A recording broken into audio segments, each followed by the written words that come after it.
प्रधानमंत्री नरेंद्र मोदी और उनका स्वागत डमरू ध्वन से, घंट ध्वन से, निनाद से और अनहद नाद से। सही कहा आपने। तक का जो सफर है प्रधानमंत्री का वो पूरा हुआ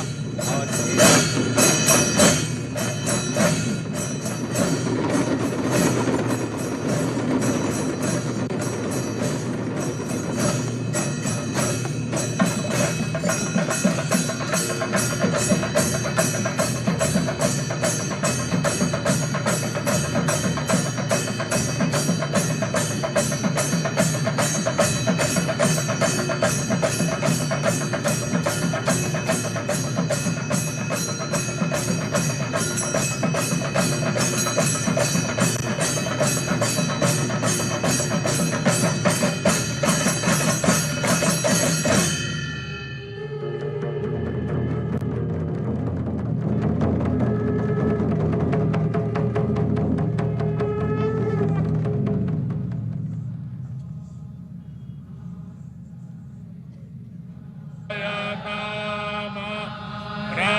कवियो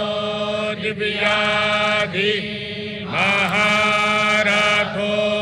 जायतान् धेनुर्बोधा नड न संभवाय मयो भवाय भवाय संभवाय संभवाय भवाय शंकराय शंकराय मयो भवाय संभवाय संभवाय मयो भवाय शंकराय संभवायेति संभवाय संभवाय शंकराय शंकराय मयो भवाय भवाय शंकराय मयस्कराय मयहतराय शंकराय मयो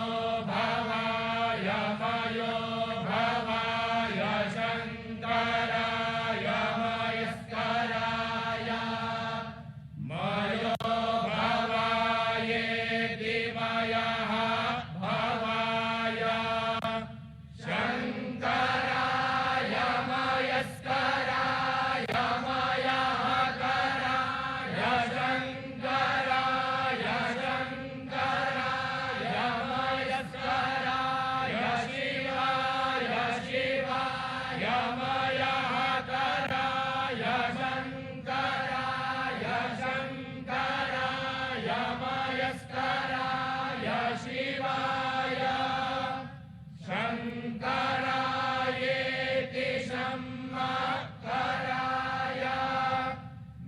मयस्कराय शिवाय शिवाय मयहतराय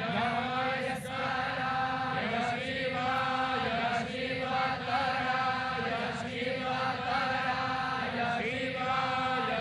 मयहतराय मयस्कराय शिवाय शिवतराय मयहतरायेति मयहतराय शिवाय शिवतराय शिवतराय शिवाय शिवतराय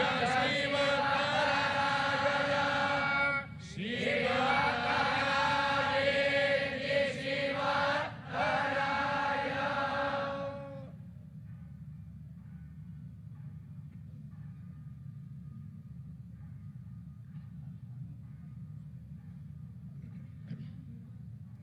आनो भद्राः क्रतवो जन्तु भविष्यतो दग्धासो अपरीतास उद्भिदाः देवानो यथा विद्वेधे असन्नपरायुः रक्षितारो दिवे दिवे देवानां भद्रासु मतिर्रेजूयतां देवानाग्मुराभिरभिनो निवर्ततां देवानाग्मुसत्यमुपसेदिमाभयं देवान आयुः प्रतिरन्तु जीवसे तान्मूर्भयानि विदाहुमहे भयम् अगम्यताम्। सप्तर्षियों से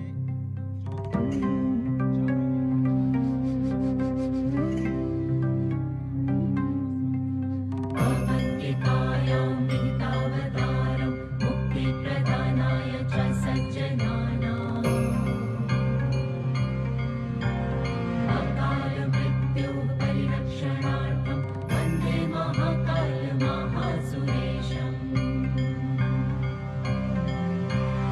अवन्तिकायां विहितावतारं मुक्तिप्रदानाय च सज्जनानाम् अकालमृत्योः परिरक्षणार्थं वन्दे महाकालमहासुरेशम्।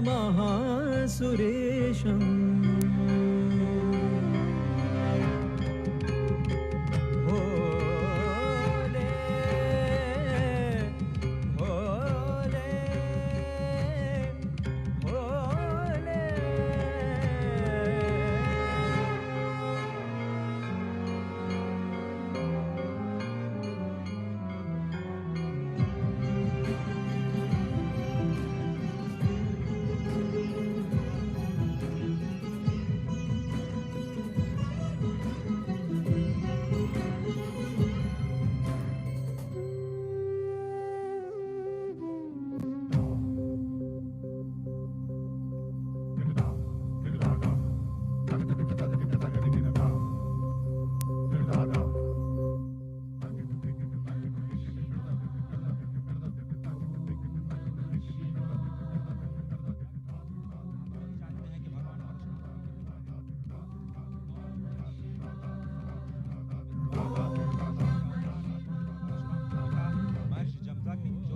सप्तर्षियों में से एक महर्षि गौतम, महर्षि जमदग्नि, उसके बाद महर्षि विश्वामित्र, जिन्हें कहा जाता है कि वो गायत्री मंत्र के दृष्टा हैं और आनुवांशिक विज्ञान और अस्त्र शस्त्र की विद्या के ज्ञाता, और यही भारत जिसे पहले विश्वगुरु के नाम से जाना जाता था। उसके बाद महर्षि भारद्वाज, जो स्वयं देवगुरु बृहस्पति के पुत्र हैं, ऋग्वेद के 6ठे मंडल के दृष्टा हैं, और भारद्वाज स्मृति, भारद्वाज संहिता और जो विज्ञान शास्त्र है उसके रचयिता हैं। साथ ही महर्षि अत्रि, जो कि ब्रह्मदेव के नेत्र से उत्पन्न है, ऋग्वेद के 5वें मंडल के दृष्टा और वनवासी श्री राम के मार्गदर्शक। और अत्रि, इस वक्त आप जो तस्वीरें देख रहे हैं, ये महाकाल पथ की तस्वीरें, जिसमें इस वक्त मंडपम जिसे कहा जाता है, और ये बहुत ही अत्यंत मनोहारी दृश्य त्रिपुर वध का। त्रिपुर एक महान दानव जिसे भगवान श्री शिव ने एक ही बाण में त्रिपुरासुर का वध किया, और इस रथ का संचालन स्वयं श्री ब्रह्मा जी ने किया था। ये इस अत्यंत मनोहारी दृश्य के माध्यम से आपको त्रिपुर वध की जो कथा है वो आप तक पहुंच रही है। बेहद विहंगम मनोहारी दृश्य, जैसा कि आपने कहा, इससे पहले हमने देखा कि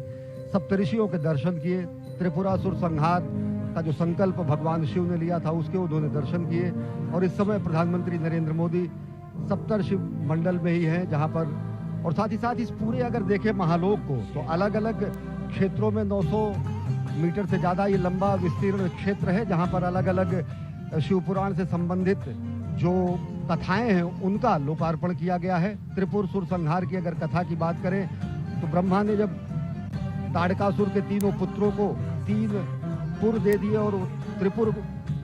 राक्षस असुर के रूप में जाने लगे, और जब उनसे समूची मानवता क्लांत हो गई, तो ये दृश्य इस समय देख रहे हैं कि प्रधानमंत्री नरेंद्र मोदी उसका अवलोकन कर रहे हैं। तो उसे मोक्ष प्रदान करने के लिए एक विशेष रथ के रूप में और विशेष अस्त्र के रूप में त्रिपुरासुर संहार करने के लिए भगवान शिव ने अवतार लिया, जिसमें उनके रथ के रूप में, सारथी के रूप में स्वयं ब्रह्मा थे, सूर्य और चंद्र जिसके पहिए थे, मेरु पर्वत उनकी धनुष थी, सर्पराज वासुकी उनकी प्रत्यंचा थे, अग्नि वायु विष्णुदेव और यमदेव उनके बाण थे, और सबसे बड़ी बात, इस दुष्कर और दुसाध्य कार्य के लिए भगवान शिव ने उज्जैन का ही चयन किया। इस समय प्रधानमंत्री नरेंद्र मोदी महाकाल के लोक का वो दृश्य देख रहे हैं और इस समय पहुंचे हैं नवग्रह में। नवग्रह में प्रधानमंत्री नरेंद्र मोदी इस समय देख रहे हैं। भारतीय अगर गणना परंपरा, पंचांग परंपरा की अगर बात करें तो भारत में 9 ग्रह माने गए हैं। हमारी सनातन संस्कृति में ये 9 ग्रह हैं: सूर्य, चंद्र, मंगल, बुध, गुरु, शुक्र, शनि, राहु और केतु। कालांतर में जो विज्ञान ने भी 9 ग्रह माने, उनमें चंद्रमा उपग्रह के रूप में रहा और सूर्य तारा के रूप में रहा, लेकिन नवग्रह के रूप में हमारी जो सनातन संस्कृति की जो गणनाएं रही, उसका भी यहाँ पर बहुत शानदार वर्णन और विवेचन किया गया। और ये जो आप नयनाभिराम अप्रतिम दृश्य देख रहे हैं अजय, देखें तो किस तरीके से रक्षा सूत्र में बना हुआ भगवान शिव का ये शिवलिंग यहाँ पर रखा गया है। और निश्चित तौर से इसके पीछे की जो अवधारणा होगी कि एकता के सूत्र में हम समूचे देश को बांधे, धर्म, धर्मांतर, मत, मतांतर को किनारे रखते हुए एक रक्षा सूत्र के रूप में यहाँ पर उपस्थित भगवान शिव का ये महालिंग ये बताता है कि किस तरीके से हम राष्ट्र की एकता के लिए, राष्ट्र को एकता के सूत्र में बांधने के लिए हम तत्पर हैं। क्योंकि ये पूरा का पूरा जिस शिवलिंग का लोकार्पण करते समय प्रधानमंत्री नरेंद्र मोदी ने विश्वार्पण लोकार्पण किया, वो रक्षा सूत्र से बना हुआ है। और रक्षा सूत्र से बनने का अर्थ यही है कि हम एकता के सूत्र में बंधे, क्योंकि अलग अलग तंतु जब एक हो जाते हैं तो रक्षा बनती है, और वो रक्षा सूत्र निश्चित तौर से लोगों की रक्षा के लिए होती है। और साथ ही साथ अगर देखें अजय, तो ये भारत के विश्व के मस्तक पर, विश्व के क्षितिज पर नए भारत के अभ्युदय का सीधा प्रमाण है। पूरी दुनिया देख रही कि किस तरीके से भारत भारतीयता को अपने में समेटे, नित नूतन और चिर पुरातन विरासत के साथ विकास के मंत्र को लेकर प्रधानमंत्री नरेंद्र मोदी नए भारत का अभ्युदय कर रहे हैं, नए भारत का निर्माण कर रहे हैं, नए भारत की संकल्पना को साकार कर रहे हैं। और इस समय प्रधानमंत्री नरेंद्र मोदी इस 900 मीटर से ज्यादा लंबे महाकाल कॉरिडोर जिसे कहा जाता है, और जिसे कहा जाता है महाकाल का लोक, महाकाल के लोक का महालोकार्पण करने के बाद अब प्रधानमंत्री नरेंद्र मोदी जा रहे हैं इस पूरे विस्तीर्ण क्षेत्र का भ्रमण करने के लिए। और सबसे बड़ी बात अजय, जैसा आपने बताया था कि यहाँ की दरो दीवार पर शिवपुराण से संबंधित एक एक कथाओं का विधिवत चित्रण किया गया है। चाहे वो गंगा अवतरण का दृश्य हो, चाहे वो असुरों के वध का दृश्य हो, चाहे वो भगवान के अलग अलग अवतारों की रूप हो, चाहे वो संदीपनी और भगवान अस्थि का दान करने वाले दधीच के पुत्र को मोक्ष प्रदान करने का दृश्य हो। और जैसा कि अभी हम एक बार फिर देख रहे हैं, ताड़कासुर के वध के बाद त्रिपुरारी जब कहा गया भगवान शंकर को, त्रिपुरारी इसी त्रिपुर असुरों के वध करने के बाद कहा गया, और उसका बेहद विहंगम नयनाभिराम दृश्य यहाँ पर स्थापित किया गया है। भगवान गणेश की मूर्ति, भगवान कार्तिकेय की मूर्ति, माता पार्वती, भगवान शंकर, यानी कि भगवान शंकर का समूचा दरबार और परिवार यहाँ पर स्थापित है महाकाल के इस महाप्रांगण में। अजय, तो ये शिव वाटिका जो इस वक्त आप देख रहे हैं, ये त्रिपुरारी हनन का दृश्य बार बार आपकी स्क्रीन पर। इस वक्त प्रधानमंत्री मोदी अब जो त्रिवेणी मंडपम है उसकी ओर, जो आप दृश्य देख रहे हैं वो त्रिवेणी मंडपम का दृश्य है। और इस वक्त प्रधानमंत्री मोदी का जो काफिला ई कार्ड के जरिए अब महाकालेश्वर पथ की ओर धीरे धीरे बढ़ता हुआ, तो महाकाल लोक का लोकार्पण अब किया जा चुका है। और अब धीरे धीरे जिसे महाकालेश्वर पथ कहा जाता है, जो अब इस प्रथम चरण में जो नंदी द्वार हैं वहां से शुरू होता है, और ये 900 मीटर से ज्यादा लंबा ये पूरा का पूरा महाकालेश्वर पथ, यहाँ से आपको भगवान शिव के जो अवतार हैं, भगवान शिव की जो लीलाएं हैं, भगवान शिव के नाम, भगवान शिव के गुण, उनकी कथाओं का मंचन करते हुए आपको चित्रवृत्तियां दिखाई देंगी, जो आपको एक अद्भुत दुनिया में ले जाती हैं। और तकनीक का भी बहुत ही जबरदस्त इस्तेमाल यहाँ पर किया गया है, जिसमें अगर आपको इन वृत्त चित्रों पर जो कथाएं जिसे आप नहीं समझ पा रहे हैं, आप बारकोड के स्कैन के जरिए आप वहां तक पहुंच सकते हैं, और वहां की जो कथाओं को आप आसानी से तकनीक के माध्यम से उसके बारे में जान सकते हैं, उनके बारे में पढ़ सकते हैं। तो तकनीक का इस्तेमाल युवाओं को लुभाने की कोशिश सभी लोग सभी पर्यटकों को आकर्षित करने की कोशिश महाकालेश्वर पथ, और इस वक्त आप देख रहे हैं कि प्रधानमंत्री मोदी कैसे हर एक चरण के जो हर एक आयाम है उनका अवलोकन करते हुए, और मुख्यमंत्री इस वक्त उनकी मदद करते हुए इस पूरे के पूरे महाकाल लोक के अलग अलग जो आयाम हैं, अलग अलग जो प्रतिष्ठाएं हैं उनके बारे में बताते हुए, और इस वक्त आप देख रहे हैं कि धीरे धीरे वो महाकालेश्वर पथ की ओर जाते हुए अब यही पथ आपको सीधे महाकाल के मंदिर के मुख्य द्वार तक ले जाएगा, जहां पर आप अपनी पूजा अर्चना अपने तरीके से संपन्न कर सकते हैं। और अगर आप समझें तो ये पूरे के पूरे पथ में जो सुविधाएं हैं पर्यटकों के लिए वो विकसित की गई हैं, और मकसद यही है कि स्मार्ट सिटी के तौर पर उज्जैन को एक विकास दिया जाए, और केवल स्मार्ट सिटी ही नहीं बल्कि सांस्कृतिक शहर के रूप में भी उज्जैन को जाना जाता है। और जिस तरह से सभ्यता, संस्कृति, विज्ञान और तकनीक का एक अद्भुत और अनोखा संगम आपको इस वक्त दिखाई दे रहा है महाकालेश्वर पथ पर, जहां पर पैदल चलने की भी व्यवस्था है और ई कार्ड से भी चलने की भी व्यवस्था है। जिस तरह से जिस पथ से प्रधानमंत्री इस वक्त जा रहे हैं, कल से जनता के लिए खोल दिया जाएगा, और आम जनता कल से ही इस पथ का प्रयोग करते हुए चाहे तो पैदल और चाहे तो ई कार्ड के माध्यम से भगवान श्री महाकालेश्वर के मुख्य मंदिर की ओर जाने के सफर पर निकल सकते हैं, और साथ ही जो शिवलोक के कथाएं हैं उनको अपने आप में समाहित करने की प्रक्रिया को भी समझ सकते हैं, जान सकते हैं। निश्चित तौर से अजय अगर देखें तो ये अकल्पनीय दृश्य है। जिस तरीके से रुद्र सागर का पुनरुद्धार हुआ, जिस तरीके से रुद्र सागर को विस्तार दिया गया, जिस तरीके से रुद्र सागर का विस्तारीकरण करने के बाद सौंदर्यीकरण किया गया, उस तरीके से ये सही मायने में अगर देखें तो अद्वितीय है, अतुलनीय है, अप्रतिम है, अनुपम है। और ये जो छटा आप देख रहे हैं, इस समय देश देशांतर के अनेक मनीषी, महामंडलेश्वर और साथ ही साथ सनातन संस्कृति के ध्वजवाहक यहाँ पर साक्षी बन रहे हैं। महाकाल की इस धरती पर असंख्य देव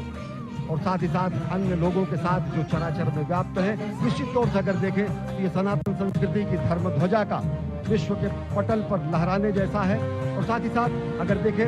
तो ये एक स्वप्नद्रष्टा की साधना के सफल होने का परिणाम है। अजय देखें तो संकल्प से सिद्धि का परिणाम है। ये राष्ट्र सेवक की साधना का ये कर्मफल है, और साथ ही साथ कर्मयोगी प्रधानमंत्री नरेंद्र मोदी के दिशा निर्देशन में बना हुआ ये महाकाल का लोक आदि योगी को दी गई सही और सच्चे मायने की कार्यांजलि है। पुष्पांजलि अर्पित की उन्होंने अभी महाकाल के दरबार में, और अब कर्तव्य परायण स्वरूप में कार्यांजलि अर्पित कर रहे हैं सनातन संस्कृति के दिव्य प्रकाश स्तंभ के रूप में, जो कि महाकाल के महालोक के रूप में आज जिसका लोकार्पण किया गया है। एक और बहुत ही महत्वपूर्ण जानकारी जो मैं आप सभी के साथ साझा करना चाहता हूँ अश्विनी, वो ये कि आप इस वक्त जो दृश्य अपने टीवी स्क्रीन पर देख रहे हैं वो भारत का पहला नाइट गार्डन है। ये भारत का सबसे लंबा टेम्पल कॉरिडोर है, जिसे आप महाकालेश्वर पथ के तौर पर अब आज से जानेंगे। महाकाल लोक का ये महाकालेश्वर पथ इस वक्त भारत का सबसे लंबा कॉरिडोर, काशी कॉरिडोर भी आपने देखा, वो 300 मीटर करीब उससे 3 गुना ये जो लंबाई है। और इस वक्त जो दीवारों पर जो कथाएं चित्रित की गई हैं वो कैसे उकेरी गई हैं, और कैसे सभी संतों से, सभी महर्षियों से विचार विमर्श करने के बाद किन श्लोकों को वहां पर उद्धृत किया जाना है। और इस पूरे के पूरे जो आपको दीवार दिख रही है वो 25 मीटर ऊंची, उसमें आधे किलोमीटर यानी 500 मीटर का जो हिस्सा है वो शिव पार्वती के विवाह के संबंध से जुड़ी हुई कथाओं के लेकर के समेटे हुए हैं। और अजय, सबसे बड़ी बात आपने ये भी बताई, दर्शकों को अपनी रिपोर्ट में भी दिखाया कि किस तरीके से ये पुरातन और नवीन का संगम भी है। इन सभी भित्ति चित्रों पर उससे संदर्भित एक बारकोड लगाया गया है। उस बारकोड को कोई भी श्रद्धालु, कोई भी दर्शनार्थी आके उसको स्कैन कर सकता है, और अगर जब वो स्कैन करेगा तो सीधे वो वेब संजाल के वेब पेज के उस वेब पेज पर पहुंच जाएगा, जो कि जहां पर उससे संदर्भित कथा कही गई है। तो पूरा का पूरा शिव पुराण के पुरातन स्वरूप को नवीनतम रूप में व्याख्यायित करते हुए, और ये 108 स्तंभों की जो ये वलयावली है, जो ये अहोरात्र चलने वाला महायज्ञ जैसा है, जो असंख्य दीपों से सुसज्जित इस समय उज्जैनी है, निश्चित तौर से अगर इसका साक्षी बनने के लिए हम आप और साथ ही साथ ये समूचे सनातन संस्कृति के लोग धन्य हैं, क्योंकि ये एक तरीके से कायांतरण है। ये महालोक का निर्माण समूचे उज्जैन और उस परिसर का कायांतरण है, रूपांतरण है, जो नयनाभिराम स्वरूप में आप देख रहे हैं। अजय, तो स्वागत है आप सभी का भारत के पहले नाइट गार्डन में। इस वक्त जो आप तस्वीरें देख रहे हैं, श्री महाकाल लोक के नाइट गार्डन में भगवान शिव की लीलाओं पर आधारित ऐसी 190 मूर्तियां स्थापित की जानी हैं। 2 चरणों में ये कार्यक्रम संपन्न होना है। अभी तो सिर्फ पहला चरण पूरा हुआ है। स्मार्ट सिटी परियोजना के तहत उज्जैन को विकसित करने की ये जो योजना है, उसके दूसरे चरण का कार्य मार्च 2024 तक पूरा होने की संभावना, उम्मीद जताई जा रही है। जैसा कि अभी आपने सुना, 108 स्तंभ स्थापित किए गए हैं, जिसमें भगवान शिव और उनके गढ़ों की विभिन्न मुद्राएं बनी हुई हैं। और आप देखें, स्वयं महाकाल के रूप में जो लोक कलाकार हैं, और 750 से ज्यादा लोक कलाकार देश के अलग अलग हिस्सों से अपने कार्यक्रम का, सांस्कृतिक कार्यक्रम को प्रदर्शित करते हुए इस वक्त आपकी टेलीविजन स्क्रीन पर नजर आ रहे हैं। श्री महाकाल लोक में 18 फीट की 8 प्रतिमाएं हैं, जिसमें नटराज, भगवान शिव के पुत्र गणेश और कार्तिकेय, दत्तात्रेय अवतार, पंचमुखी हनुमान, चंद्रशेखर महादेव की कहानी, शिव और सती और समुद्र मंथन जैसे विहंगम दृश्य शामिल हैं। उसके बाद थोड़ी सी उससे कम ऊंची 15 फीट की जो प्रतिमाएं हैं, उनकी संख्या 23 है, जिसमें आपको शिव के तांडव नृत्य का एक तरह से अवलोकन करने को मिलेगा। और ये जो आप देख रहे हैं मूर्ति, वो भगवान शिव के विवाह की जो झांकी है वो दिखा रही है। और इसके साथ ही जो मध्य प्रदेश की पारंपरिक लोक कला है, कैसे आप अध्यात्म के जरिए अपने आप को जोड़ पाते हैं, वो इसमें शिव नृत्य और शिव के विवाह के जो प्रसंग हैं, उनके माध्यम से भगवान शिव के लोक में आपको ले जाने की तैयारी करता हुआ ये महाकाल का लोक, जिसमें आप शिव नृत्य के साथ साथ 11 रुद्र, उनके महेश्वर अवतार, भगवान शिव के अघोर अवतार, ये आप देखें।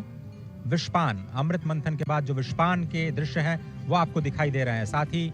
जो अघोर अवतार के साथ साथ काल भैरव, शरभ भैरव, खंडोबा अवतार और वीरभद्र द्वारा किया गया जो दक्ष वध है, उसकी भी मूर्तियां आपको यहाँ पर स्पष्ट तौर पर दिखाई देंगी। शिव बारात आपने देखा, उसके बाद मणिभद्र अवतार, भगवान श्री गणेश और कार्तिकेय के साथ जो पार्वती, जिसका जिक्र हमारे साथी अश्विनी जी कर रहे थे कि शिव वाटिका का निर्माण किया गया है। तो यहाँ पर 4 वाटिकाएं बनाई गई हैं, जिसका हम आपको लगातार उसके बारे में बताते रहेंगे।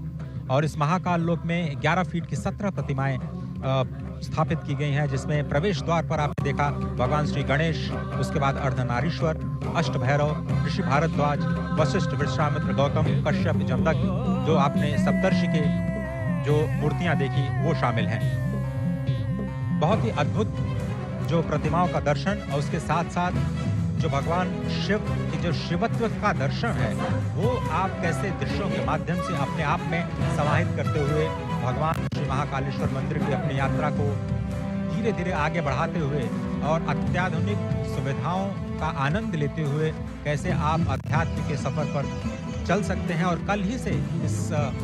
योजना का या फिर कहें इस सुविधा का लाभ उठा सकते हैं, वो अब राष्ट्र को समर्पित हो चुका है। स्वागत है आप सभी का महाकाल लोक में, स्वागत है आप सभी का भारत के पहले नाइट गार्डन। ज्योतिर्मयं चंद्रकलावतंसं भक्ति प्रदानाय कृपावतीर्णं तं सोमनाथं शरणं प्रपद्ये। संकल्पना है, सही मायने में यहाँ पर इस समय धरती पर उतर आई है, और सब कुछ इस समय शिवोहम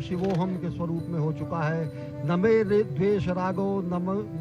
न मे द्वेष रागो न मे लोभ मोहो मदो नैव मे नैव मात्सर्य भावः न धर्मो न चार्थो न कामो न मोक्षः चिदानंद रूपः शिवोहम। अगर शिव को व्याख्यायित करने की कोशिश की जाती है तो कहा जाता है न वो द्वेष है, न राग है, न लोभ, और वह रूप जो सही मायने में आज देखें तो आज रुद्रसागर के तट पर, पुण्य सलिला क्षिप्रा के तट पर, उज्जैन नगरी में इस समय विलक्षण क्षण के हम सहभागी बन रहे हैं। हम देख रहे हैं ये नयनाभिराम दृश्य, किस तरीके से कायांतरण हुआ है, किस तरीके से रूपांतरण हुआ है, किस तरीके से कलेवर बदला हुआ है। और सही मायने में अगर देखें तो अगर एक सशक्त नेतृत्व होता है, स्पष्ट दूरगामी लक्ष्य होता है, अगर दूरदृष्टा का संधान होता है और संकल्प होता है, तो तो ये प्रमाण है कि किस तरीके से संकल्प की सिद्धि होती है। अजय, प्रधानमंत्री सफर को नरेंद्र जारी मोदी के रखें। दिशा निर्देशन में ये पूरा का पूरा निर्माण कार्य किया गया है मध्य प्रदेश सरकार द्वारा। आप इस सफर को जारी रखें। सिर्फ मैं एक छोटी सी जानकारी आपके साथ और अपने दर्शकों के साथ साझा करना चाहता हूं। ये जो नाइट गार्डन आप देख रहे हैं, ये अद्भुत इसलिए है क्योंकि ये आत्मनिर्भरता की कहानी है। ऐसा इसलिए क्योंकि इस पूरे प्रांगण में सौर ऊर्जा से संचालित करीब 450 किलोवाट ऊर्जा का उत्पादन होता है जी। और इससे करीब जो 80% विद्युत का उत्पादन या जो उपभोग है, जो इस वक्त आप देख रहे हैं नाइट गार्डन में किया जा रहा है, वो यही के प्रांगण में जो सौर ऊर्जा स्थापित की गई है 450 करीब 450 किलोवाट के संयंत्र के द्वारा 80% जो हिस्सा है वहीं से आ रहा है। इसलिए मैं कह रहा हूं कि ये आत्मनिर्भरता की कहानी है और पूरे विश्व तक इस कहानी को ले जाना इसलिए जरूरी है क्योंकि भारत सक्षम है वो करने में जिसकी कल्पना आप कर सकते हैं, जिसके बारे में आप सोच सकते हैं। और आप देख रहे हैं कि मलखम्ब, अजय इसके बारे में बताएं, पूरा का पूरा कितना ये विलुप्त होती है हमारी विरासत थी और जिसको पुनर्जीवित करने का कार्य प्रधानमंत्री नरेंद्र मोदी ने किया। और ये बहुत ही अद्भुत, ये माधव न्यास संचालित जो मलखम्ब की पूरी प्रक्रिया है वो आप इस वक्त देख रहे हैं और यही इसी संस्थान का जो छात्र हैं, छोटे छात्र हैं, वो राष्ट्रीय स्तर पर अपनी एक अलग पहचान भी बना चुके हैं और यहाँ के कई जो छात्र हैं वो स्वर्ण पदक विजेता भी हैं राष्ट्रीय खेलों में जो मलखम्ब से संबंधित जो प्रतियोगिताएं होती हैं। तो अजय, इसके बगल ही भारत माता का मंदिर है जहाँ पर मलखम्ब के बच्चों को शिक्षा दीक्षा दी जाती है। उसके बगल में ही आद्य द्वितीय गुरु संघ चालक को संबंधित और उनको लिए समर्पित माधव सेवाश्रम है। और साथ ही साथ ये जो विलक्षण हम देख रहे हैं कि ये जो हमारी कला थी, जो हमारा ये ज्ञान था, जो हमारा ये कर्तव्य था, जो हमारा व्यायाम था, जो कि कहीं लुप्त हो रहा था, उसको जो है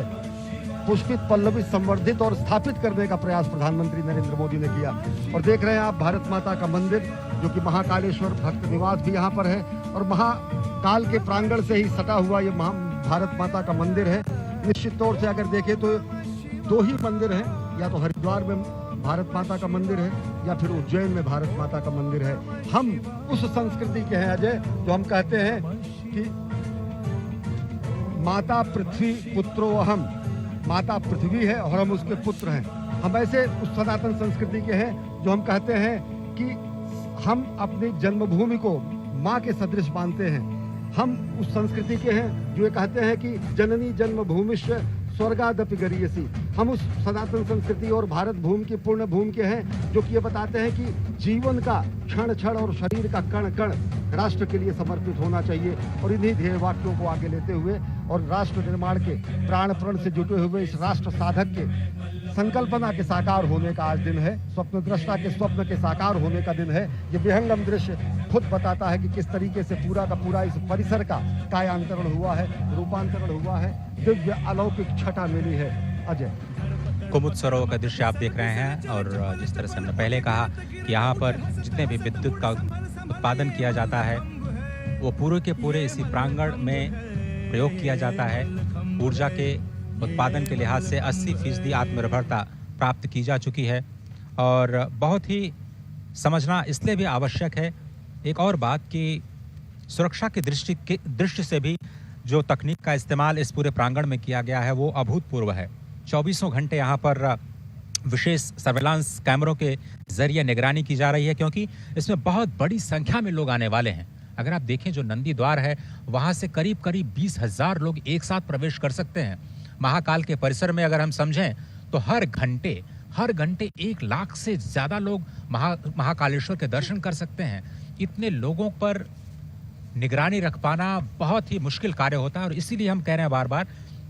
कि आर्टिफिशियल इंटेलिजेंस का इस्तेमाल करते हुए एक बहुत ही उन्नत और अत्याधुनिक कमांड एंड कंट्रोल सेंटर बनाया गया है जिसके जरिए जो सर्वेलांस कैमरों की मदद से जो integrated command and control centre है पूरे परिसर की 24 घंटे निगरानी की जाएगी। और इस परियोजना का जो पूरा उद्देश्य है इस क्षेत्र में जो भीड़ भाड़ पहले थी उसको कम करना और किस तरह से जो विरासत संरचनाओं का संरक्षण करना और साथ ही साथ जो इस परियोजना के विस्तार के जरिए यहाँ पर पर्यटन को बढ़ावा देना है, अर्थव्यवस्था को भी बढ़ावा देना है, आत्मनिर्भरता को भी बढ़ावा देना है, समृद्धि को भी हमें दिखाना है, अपने सांस्कृतिक धरोहर को सहेजना भी है। इन सभी कार्यों का जो संगम है वो आपको इस महाकाल के इस नए लोक में इस वक्त भारत के पहले नाइट गार्डन के रूप में, एक विहंगम दृश्य के रूप में, जिसमें इस वक्त आप रुद्र सरोवर के साथ साथ महाराज विक्रमादित्य का टीले के साथ साथ आप देख रहे हैं ये दृश्य, जो आप या फिर कहें कि भारत माता के मंदिर के साथ साथ जो मंदिर का मुख्य शिखर है वो भी आपको बहुत ही आसानी से दिख रहा है। अप्रतिम विहंगम दृश्य, नयनाभिराम दृश्य। और अजय, जैसा आपने बताया कि भारत ने ही प्रधानमंत्री नरेंद्र मोदी के अध्यक्षता में और उनके नेतृत्व में इंटरनेशनल सोलर अलायंस की स्थापना की, और यहाँ इस पूरे परिसर का जो प्रकाश की व्यवस्था की गई है वो सौर ऊर्जा द्वारा संचालित है। ये होता है दूरदृष्टि और ये होता है स्वप्न दृष्टा के स्वप्न का साकार होना। निश्चित तौर से अगर देखें तो भारतीय संस्कृति और भारतीय जो संस्कृति के पुनर्स्थापना का जो ये संक्रांति काल है, इसको इस रूप में देखा जा सकता है। वास्तव में ये सांस्कृतिक पुनर्जागरण का काल है। हमने वो दौर भी देखा जब भारत भारतीयता के नाम से लोग मुंह छिपाते और मुंह चुराते हुए भी शासन करते हुए लोग दिखे, लेकिन आज गर्व से सबको अपने में एक रक्षा सूत्र के रूप में समेटे हुए भारत भारतीयता का जयगान और जय घोष करते हुए विश्व के पटल पर एक नए भारत का अभ्युदय हो रहा है, और वो प्रधानमंत्री नरेंद्र मोदी के सबल सशक्त नेतृत्व में हो रहा है। निश्चित तौर से दुनिया देख रही है भारत के नए शक्तिबोध को, दुनिया आज देख रही है भारत के नए सौंदर्य बोध को, दुनिया देख रही है आज भारत के नए अभ्युदय को। और निश्चित तौर से अगर देखें तो भारत भारतीयता को भारत भारतीयता को किसी धर्म विशेष के रूप में नहीं व्याख्यायित किया जा सकता है। भारत भारतीयता को किसी एक रूप में नहीं व्याख्यायित किया जा सकता है। स्पष्ट तरीके से कहा गया है, उत्तरे हिमालयश्च दक्षिणे,